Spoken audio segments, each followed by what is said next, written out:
En 1992, Sony sacó un formato de audio que a mí me encanta. Eran los minidisc. Literalmente un CD, pero mini. Están buenísimos porque eran re chiquitos, eran re facheros, se escuchaban re bien, se escuchaban casi de igual de bien que un CD.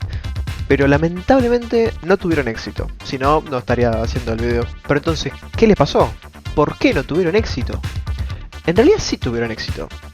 Y no al mismo tiempo.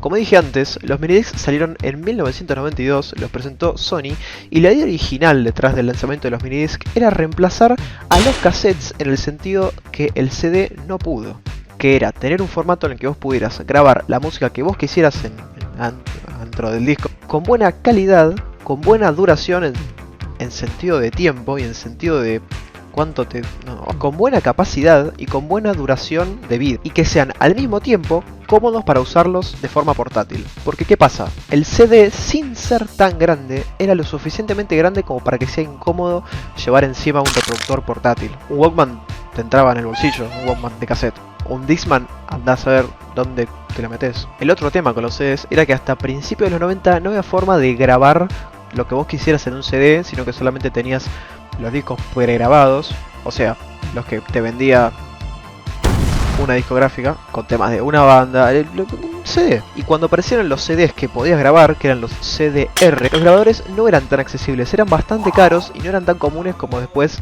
todos teníamos en la computadora, todos en algún momento tuvimos en la computadora un lector de CDs y DVDs, sino que eran caros, y a diferencia del cassette que vos lo podías grabar las veces que vos quisieras y grabarlo encima y de vuelta y de vuelta y de vuelta, aunque perdías mucha calidad de sonido, los CDR los podías grabar una sola vez. Una sola vez. ¿Qué significa? Vos le grabás 5 temas, por ejemplo, Old Town Road, solamente podés escuchar esos 5 temas y nada más. No les podés agregar nuevos temas, no podés borrar los que ya están, no podés hacer nada. Una vez que grabás el disco, así se queda. Después recién en 1997 salió los CD-RW, que son regrabables en inglés, pero ya era muy tarde, ya en el 97, ya estaba empezando a surgir la música por descarga online o por streaming, aunque ya era medio raro, pero ya todo el mundo usaba MP3. Y bueno, en este contexto aparece Sony en 1992 con el minidisc. Una versión en miniatura de un CD, pero que la podías regrabar al infinito. Y podías borrar, podías agregar, le podías poner nombres a las canciones para saber qué tema era cuál. Tenía casi la misma calidad que un CD, pero en 12 centímetros de plástico. Los minidiscs tenían como un tercio del tamaño de un CD. Y venían cubiertos por estas carcasas de plástico re fachera que tenían así una onda muy retrofuturista que a mí me encanta. Y almacenaban una cosa así como de 150 megas o entre 60 y 80 minutos de audio. Y uno dice, epa, 150 megas es muy poco. Un CD tiene como 700. Sony, pedilo. Y sí, es muy poco. Pero se ve que después de su último fracaso, que fue el DAT o Digital Audio Tape, un cassette digital básicamente, que salió a mediados de los 80, que no tuvo éxito y que tal vez después hable, así que suscríbete. Se ve que se les prendió la lamparita e inventaron un sistema de compresión de audio que se llama A-Track. Que dicho de forma muy sencilla, lo que hacía, creo, era solo comprimir las frecuencias que el humano no podía escuchar, o sea, frecuencias del audio, no sé. El punto es que las comprimía sin perder tanta calidad, y hacía que las canciones pesaran una fracción de lo que realmente pesaban. O sea que si un tema de un CD te pesa 5 megas, en un minidisc te pesa 600 kilobytes. Ponele. En su momento fue medio criticado porque se decía que no era tan bueno como el de su competidor, el DCC o Digital Compact Cassette de Philips, que venía también a reemplazar al cassette original y a competir con el minidisc. Que igual, bueno, competir, porque en realidad fue una guerra de formatos que nunca arrancó, realmente nunca tuvo, porque el DCC dejó de existir a los 3 meses. Pero el punto era que la gente decía que el sistema de compresión en el DCC se hubiera escuchado mejor que el del minidisc, no sé qué. Me cago en la diferencia. Hay un video de un canal inglés que se llama This Does Not Compute, que los comparó el minidisc, el DCC y el audio original, que asumo que será de un CD. Se escuchan todos iguales. se escucha igual, pero que se escuche igual significa que el minidisc se escucha muy bien, lo cual es algo bueno. Me encantaría poder compararlo yo, pero claramente no tengo ninguno de los dos, porque Argentina, porque acá dudo que acá sí llegó el minidisc, lo cual me sorprende, pero no llegó el DCC, creo. Pero bueno, quedamos en que se escuchaba igual que el CD. God. Y para reproducir a estos discos hermosos del cielo, varias compañías además de Sony sacaron sus propios reproductores portátiles y también de los grandotes, de los big chongos. Yo no sé ustedes, pero a mí los reproductores portátiles, los Walkman de minidisc, me encantan. Están buenísimos, amigo, mirá lo que son. Son re facheros, tenían este tamaño, amigo, medían esto. Era esto. Es esto, no, es muy chiquito. Y aparte, la batería les duraba una banda, eran facheros y tenían protección anti-salto o anti-skipping de unos cuantos segundos. Que para los que no sepan qué es, vieron, alguna vez seguramente tienen que haber ido en el auto escuchando un CD y que salte. Como el CD es leído por un láser, un movimiento brusco, una vibración puede hacer que ese láser se desvíe de donde estaba leyendo, haciendo que el disco y salte, y se escuche microcortes, o cambie de tema, o se rebobina el tema al principio. Es una paja. Las protecciones anti-skipping funcionaban simplemente poniendo una memoria flash en el reproductor y haciendo que los 20 segundos próximos de la canción que vos estabas escuchando, en vez de leerse directamente del disco, se grabaran primero la memoria y se leyeran directamente desde la memoria. Por lo tanto, no había forma de que tuvieras ningún salto porque la memoria no salta. Pero bueno, ¿qué carajo pasó con los minidiscs? Por si estaban tan buenos, si me gustan tanto y si está tan caro en Mercado Libre. Boludo, cada minidisc vale alrededor de 10 lucas y los reproductores no bajan de 100. Comeme un huevo. Hay varias razones. Ya de por sí no tuvo mucha banca en la industria de la música porque al igual que los cassettes digitales de video, no tenían ninguna protección contra piratería. Pero porque, a ver, el chiste del minidisc era copiar música y tener la música que vos quisieras en el disco. No tenía nada para que no te copies la música, no te copies ningún tema de Bob Marley. Entonces, lo mismo.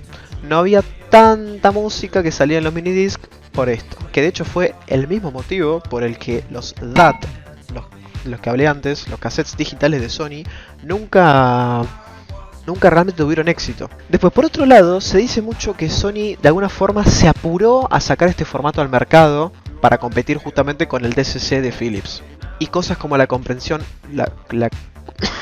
cosas como la compresión A-Track no dejaron muy contento a la crítica y tal vez lo podrían haber hecho mejor o que sea más eficiente o que se escuche mejor.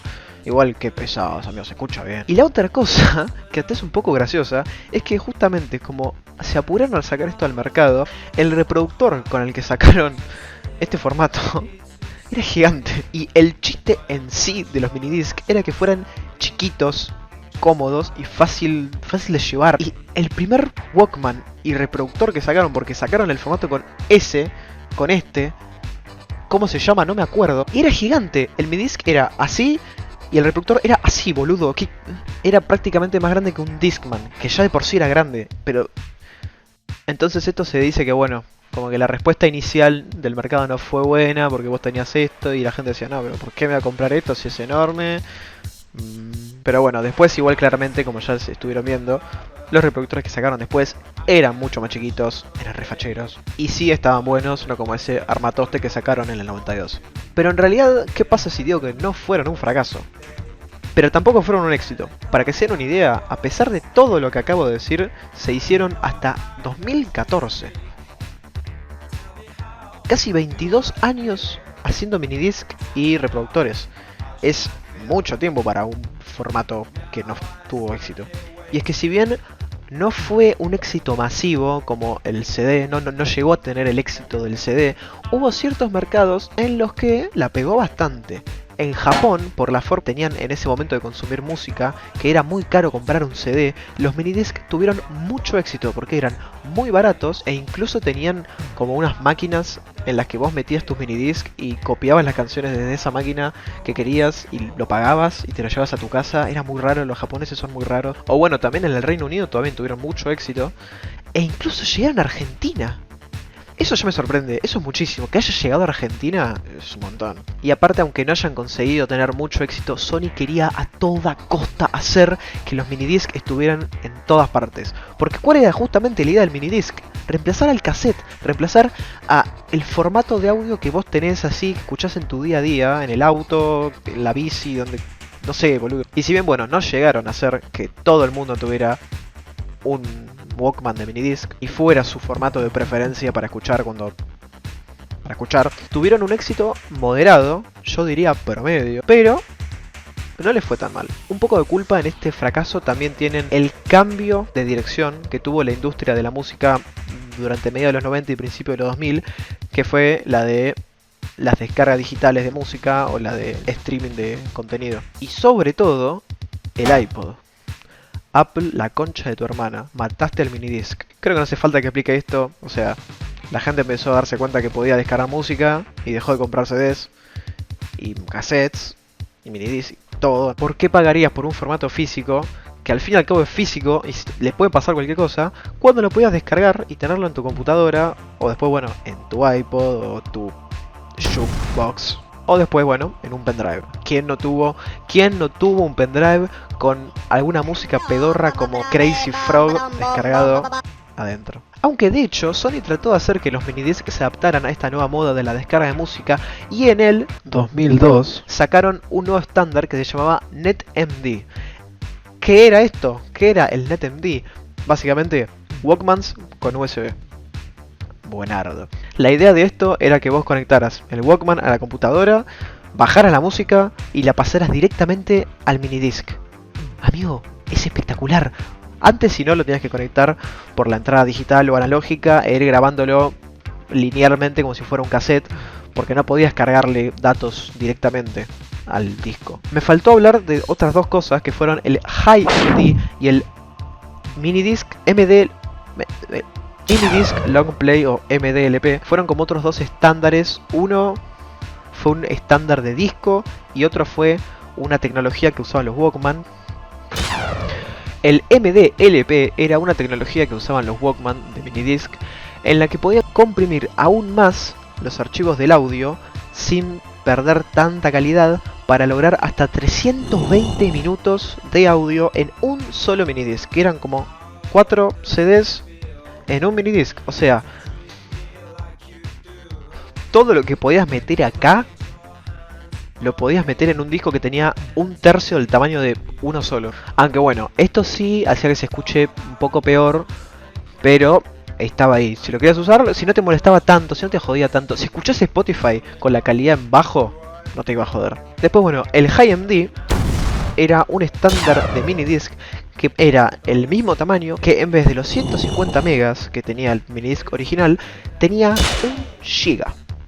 Más que un CD y 3 veces menos que un DVD. El DVD tenía 5 GB, bueno, casi, no sé. Pero bueno, ninguna de estas cosas pudo hacer que el minidisc tuviera el éxito que Sony quiso que tuviera. Ojalá, porque están buenísimos. A mí me encantan, es mi formato favorito. Si te gustó, like y te suscribís.